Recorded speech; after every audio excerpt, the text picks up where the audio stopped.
শুভ সকাল আমার প্রিয় বন্ধুরা। ত্রিপুরা আগরতলার ছোট্ট একটা গ্রাম থেকে আমি মৌ তোমাদের সবাইকে অনেক অনেক ভালোবাসা জানিয়ে অনেক দিন পর আবারও আমার ডেইলি লাইফস্টাইল নিয়ে চলে আসলাম তোমাদের মাঝে। আশা করি যে যেখান থেকে আমার ভিডিওটা দেখছো সবাই অনেক ভালো আছো আর সুস্থ আছো। আজ অনেক দিন পর তোমাদের মাঝে আসলাম। জানো তো বন্ধুরা, এতদিন নিজের সাথে প্রচুর লড়াই করেছি। একটা কথা জানো তো, মানুষের সাথে বা শত্রুর সাথে লড়াই করে কিন্তু একটু হলেও জিতার সম্ভাবনা থাকে, আর নিজের সাথে নিজের লড়াই করাটা যে কতটা কষ্টের সেটা একমাত্র যে করে সেই জানে। যাকে বাদ দাও এইসব কথা। সকাল সকাল চলে আসলাম জামা কাপড়গুলি রোদ্রে দিতে। কালকের যে ভিজে ছিল ওইগুলি, আর একটা খাতা ছিল ওইটাও কিন্তু রোদ্রে দিয়ে দিচ্ছি।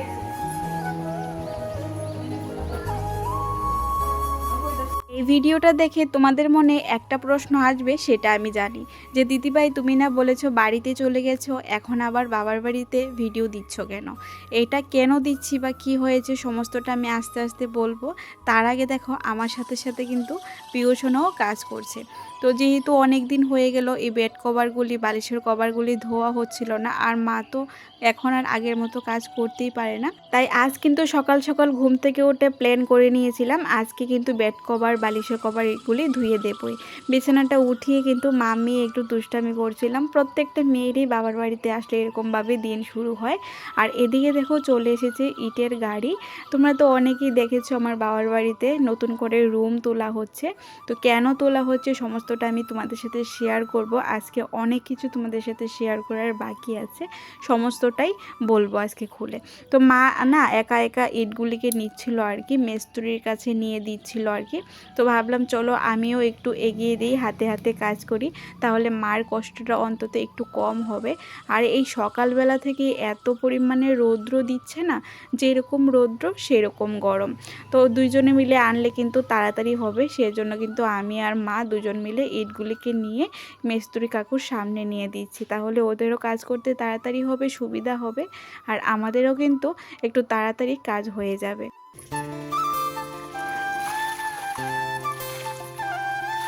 ওইদিকে কিন্তু বেশ ভালোই দুজনে মিলে ইট এনে পড়েছিলাম। তারপর বলছিল যে এখন এগুলি লাগাই, তারপর আবার পরে এনে দেবে। এখন এতগুলি আনলে হয়তো একটার পর একটা ধাক্কা লেগে পড়ে যেতে পারে, আর যেহেতু পিও আছে উঠতে নামতে অনেকটাই রিস্ক আর কি, সেই জন্য কম কম করে এনে দিয়েছি। আর এদিকে সাপ্লাইটাও চলে এসেছে। আসলে কাপড়গুলি আমি আরও আগেই ধুয়ে দিতে পারতাম, কিন্তু কল চেপে চেপে কাপড় ধুতে কাজ করতে কেন জানি এখন আর ভালো লাগে না। তাই সাপ্লাইয়ের আশা ছিলাম যখন জল আসবে তখনই কাজগুলি করে নেব। ওই যে বাড়িতে কল চেপে আর কাজ করা হয় না, সেই জন্য আর কি। এদিকে রুমটা কিন্তু উঠে গেছে অনেকটা, দেখতেই পেলে একটু আগে কতটুক ছিল আর এখন কিন্তু একদম ফুল উঠে গেছে। রুমের সামনে দাঁড়িয়ে আছি আর একটা কথা ভাবছি, যে কার জন্য গড় ওঠানোর প্ল্যান ছিল, এখন কে থাকবে। কত আশা ছিল, কত সুন্দর করে ঘরটা তুলবে ভাইয়ের জন্য, ভাই থাকবে, ভাইয়ের বউ থাকবে, আমি আসবো মাঝে মধ্যে, আর এখন দেখো কি হয়ে গেছে। যাকে বাদ দাও, যেটা হয়েছে সেটা তো আর মেনে নেওয়া ছাড়া কোনো উপায় নেই। এটাই হলো মানুষের জীবন, কখন যে কার জীবনের অধ্যায় শেষ হয়ে যায় বলাই যায় না। 2 দিন আগের ঘটনা শুনেছো? 2 মিনিট আগে যে মানুষগুলি অনেক স্বপ্ন অনেক আশা নিয়ে প্লেনে উঠেছিল যে আর একটু পরে আমাদের নতুন জীবন শুরু হবে, 2 মিনিট পর কিন্তু একসাথে কতগুলি প্রাণ চলে গেল না ফেরার দেশ। রয়ে গেল ওদের স্বপ্ন, ভালোবাসা, সব কিছু কিন্তু রয়ে গেল এই পৃথিবীতে, শুধু ওরাই চলে গেছে। তো এটাই হলো মানুষের জীবন, কখন কার জীবনে কি হয় সেটা ভগবান ছাড়া আর কেউই জানে না। তাই যতদিন জীবন আছে হাসি মুখে বাসো। আর জীবনে তো সুখ দুঃখ থাকবে, দুঃখ সুখ নিয়েই তো জীবন বলো। তো আমার প্রত্যেকটা মুহূর্ত প্রত্যেকটা দিন যে কিভাবে কাটাচ্ছি বা কিভাবে কাটছে সেটা হয়তো বোঝাতে পারছি না। মাঝে মধ্যে অনেকটা চোখের জলও চলে আসে, কিন্তু এখন থেকে কথা দিচ্ছি আর চোখে জল আসবে না। কারণ প্রচুর যুদ্ধ করেছি নিজের সাথে, প্রচুর যুদ্ধ করেছি। দেখলাম যতই যুদ্ধ করি না কেন, যতই সবাইকে আপন আপন ভাবি না কেন, এখন নিজেকে নিজে আপন ভাবা ছাড়া আর উপায় নেই। তাই বহুত কান্না করেছি, বহুত চোখের জল ফেলেছি। এখন আর নয়, এখন আবারও শক্ত হতে হবে, এখন আবারও আগের আমিটাকে আমার মাঝে ফিরে আনতে হবে, না হলে জীবনে অনেক কিছু হারাতে হবে। তো এইদিকে দেখো তোমাদের সাথে অনেক অনেক গল্প করতে করতে আমার কাপড়গুলি ধোয়া হয়ে গেছে। আমাদের ওই বাড়িতে না একদমই জায়গা নেই, মানে ওই বাড়িতে বলতে বাবার বাড়ির জায়গাটা কথা বলছি আর কি। এটা হলো আমার মামার বাড়ির, মানে বড় মামার বাড়ি যে রাস্তা দিয়ে আসে মামার বাড়ির ওঠানে আর কি। দেখতেই পাচ্ছ এখানে পুজোর বাসন ধুচ্ছে ভাইয়ের বউ। তো এখানে কিন্তু আমি তার খালি ছিল বলে এখানে কাপড়গুলি দিয়ে দিচ্ছি। আর যে পরিমাণে রৌদ্র উঠেছে মনে হয় না সারাদিন লাগবে, আধবেলাতেই বেশ ভালো করে কিন্তু জামা কাপড়গুলি শুকিয়ে যাবে।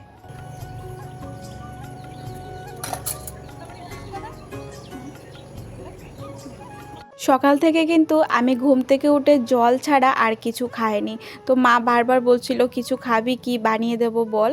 তো আমি না সকালবেলা উঠেই মানে টিফিন বা চা কিছু খাই না আর কি। তো এখন প্রায় 9টা, সাড়ে 9টা বা 10টার মতো বাজে আর কি, ঠিক টাইম জানা নেই।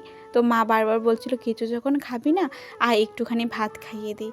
আর জানো তো বাড়িতে গেলে আমার নিজের হাতে ভাত আমি খুব কমই খাই, এখনও কিন্তু আমার মাই আমাকে গেলে ভাত খাইয়ে দেয়। আর আমি মনে করি প্রত্যেকটা মেয়ে বাবার বাড়িতে গেলে প্রত্যেক বেলা না হোক একবেলা করে হলো মার হাতের ভাতটা খেতে ভীষণ পছন্দ করে। মা যদি শুধু সিদ্ধ ভাত খাওয়ায় না, সেই ভাতটাও যেন মনে হয় অমৃতের মতো লাগে। আগে তো ভাই বোন এভাবে বসে থাকতাম আর মা খাইয়ে দিত। বারবার মনে পড়ে যায় ভাইয়ের কথা, 6টা মাস হয়ে গেছে, তারপরও কেন জানি বলতেই পারি না। খাওয়া হয়ে গেছে, এখন বসিয়ে দিয়েছে মা রান্না, কারণ বাড়িতে তো মিস্ত্রি কাকুরা আছে, ওরাও খাবে। রান্না মোটামুটি হয়ে গেছিলো, তারপর মার হাতে হাতে তারপরও কাজ করে দিয়েছিলাম। আর মাঝখানে কিন্তু অনেক সময় কোনো কিছু শেয়ার করা হয়নি, বাবার বাড়িতে থাকলে যা হয় আর কি, ক্যামেরা অন করতে ভুলেই যাই, খালি গল্পই করি। আর এখন তো মন মেজাজটা একদমই অন্যরকম, এমন কিছু করতে ভালোই লাগে না। তো রান্না কিন্তু মা মেয়ে দুজনে মিলে করে নিয়েছিলাম, উনুনে আর গ্যাসে মিলে। তো এখন প্রায় দুপুর 2টা, 2:30 বাজে আর কি। এখন তো ওদেরকে ভাত দিতে হবে, বাবুকে আর দুজন কাকু এসেছে, মিস্ত্রি কাকু, ওদেরকেও কিন্তু ভাত দিয়ে দেব। তো মা না বাইরে কিছু কাজ করছিল, ভাবলাম মা এখন এসে ভাড়বে, তাই আমি কিন্তু ওদের জন্য ভাতগুলি বেড়ে নিচ্ছি যতটুক পারছি আর কি। মার হাতের কাজগুলি একটু কমিয়ে নিচ্ছি, কারণ মার মনের দিকের কষ্টগুলি তো আর নিতে পারবো না, তাই মার হাতের কাজগুলি করে যদি শারীরিক দিক থেকে একটু ভালো রাখতে পারি ওইটাই চেষ্টা করছি।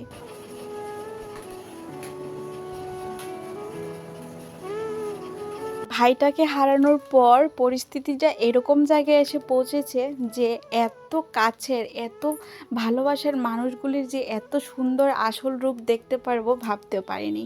আমার আত্মীয় স্বজনের মাঝে কিছু কিছু মানুষ আমাকে শুনিয়ে শুনিয়ে বলছে, যদিও সামনে এসে বলে না, পেছন পেছন বলে আর কি, যে এখন নাকি আমার বাবা মার সম্পত্তির জন্য আমি ঘন ঘন বাবার বাড়িতে যাই আর আমার বাবা মাকে লোক দেখানো আদর করি। ঠিক আছে, আর এখন নাকি আমার বাবাকে আমি জোর করে মানে বিল্ডিংটাকে ওঠানোর জন্য বলছি আর কি, বাড়িটা নতুন করে বানানোর জন্য বলছি। তো জানি না কেন বা কি বুঝে ওরা এই কথাগুলি বলেছে বা বলছে। জানি অনেকে আমার পিঠ পিছে অনেক কথাই বলে, সামনে এসে বলে না, তাই আমিও কিছু বলি না। ওরাও আমার সামনে এসে আমাকে ভালোবাসার অভিনয় করে আর আমিও তাদের অভিনয়ে তাল মিলিয়ে যাই। তবে অনেক কষ্ট লাগে যখন কাছের মানুষগুলি এরকম কথা বলে। আচ্ছা তোমরাই বলো, যে বাবা মা জন্ম দিয়ে এত কষ্ট করে বড় করে, সেই বাবা মাকে কি সম্পত্তির লোভে মানে লোক দেখানো আদর করা যায়? আর আমার বাবা মার সম্পত্তি আছে কি বলো, শুধু বাড়িটাই আছে। এই কথাগুলি বলা মানে ঠিক না, তারপরও এগুলি বলতে বাধ্য হলাম, কারণ যারা এই কথাগুলি বলেছে তারাও কিন্তু এই ভিডিওটা দেখবে। তাই আশা করি আমার মনের কথাগুলি ওরা বুঝতে পারবে। আমি কখনো আমার বাবা মাকে লোক দেখানো আদর করি না, আর আমার বাবা মার সম্পত্তির আমার কখনো আশা ছিল না আর এখনও নেই। ভগবান আমায় হাত পা দিয়েছে, আমার সেই হাত পা দিয়ে যতটুক করতে পারবো কাজ অতটুক দিয়ে আমি খাবার খেয়ে ভালো থাকবো বা সবাইকে ভালো রাখার চেষ্টা করব। জানি না কেন অযথা মানুষ এসব কথা বলে আমাকে কষ্ট দেয় বা আমার বাবা মাকে কষ্ট দেয়।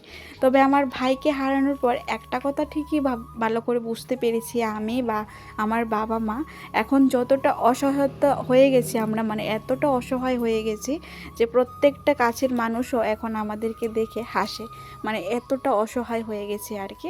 জানি না কখনো সময় আসবে কি না ভালো সময়, বা কখনো আমাদের এই তবে ভগবানের উপর বিশ্বাস রেখে সময় ভালো হওয়ার অপেক্ষায় আছি আমরা তিনজন, কারণ প্রচুর সময় খারাপের মধ্যে এখন আমাদের দিনটা কাটছে। তো দেখো তোমাদের সাথে কথা বলতে বলতে আমার কিন্তু এইদিকে ব্যাগ গোছানো হয়ে যাচ্ছে। এটা কিন্তু ওই বাড়ির ভিডিও, যেদিন ওই বাড়ি থেকে শ্বশুরবাড়িতে চলে আসবো ওই দিনের সারাদিনের ভিডিও এটা রেখেছিলাম, ডিলিট করিনি, ওইটাই আজকে তোমাদের সাথে শেয়ার করলাম। আর যারা আমাকে বলছো যে ওই বাড়িতে থাকার জন্য আমি ঘর বানাচ্ছি, এটা একদমই ভুল ধারণা। ওইটা আমার বাবা মার বাড়ি, বাবা মার বাড়িই থাকবে। হ্যাঁ, মেয়ে হয়ে জন্ম হয়েছি, মাঝে মধ্যে বাবা মাকে দেখতে যাব, 2-1 দিন থাকবো। আর জানো তো মেয়েদের কোনো বাড়ি হয় না, একটা হলো বাবার বাড়ি, একটা হলো শ্বশুর বাড়ি। আর প্রত্যেকটা মেয়েরই জীবনের শেষ নিঃশ্বাস পর্যন্ত তার শ্বশুর বাড়িটাই হয় তার শেষ ঠিকানা। আশা করি সবাইকে বোঝাতে পেরেছি। আর যারা আমাকে খারাপ কথা বলেছিল বাবার বাড়ি নিয়ে তাদেরকেও বোঝাতে পেরেছি। এদিকে দেখো ওদের খাওয়া হয়ে গেছে, তো একটু রেস্ট করছিল। আর বাবা বলছিল আর কি যে এরকম করে নাকি ওরা ছোটোবেলায় খেলতো, মানে সবার সামনে থাকলে, সবার সাথে হাসি খুশি থাকলে কিন্তু মনটা একটু ফ্রেশ থাকে। যখন একা একা থাকে তখন খুব কষ্ট লাগে দুজনের জন্য। এখন দেখো মুখে কত হাসি আছে, ওই রকম করে নাকি ওরা ছোটোবেলায় খেলতো। এই কথাগুলি বলছিল। আর কয়েকটা গোটা ছিল আর কি ডালিম গাছের, ওইগুলি দিয়ে খেলে খেলে দেখাচ্ছিল সবাইকে।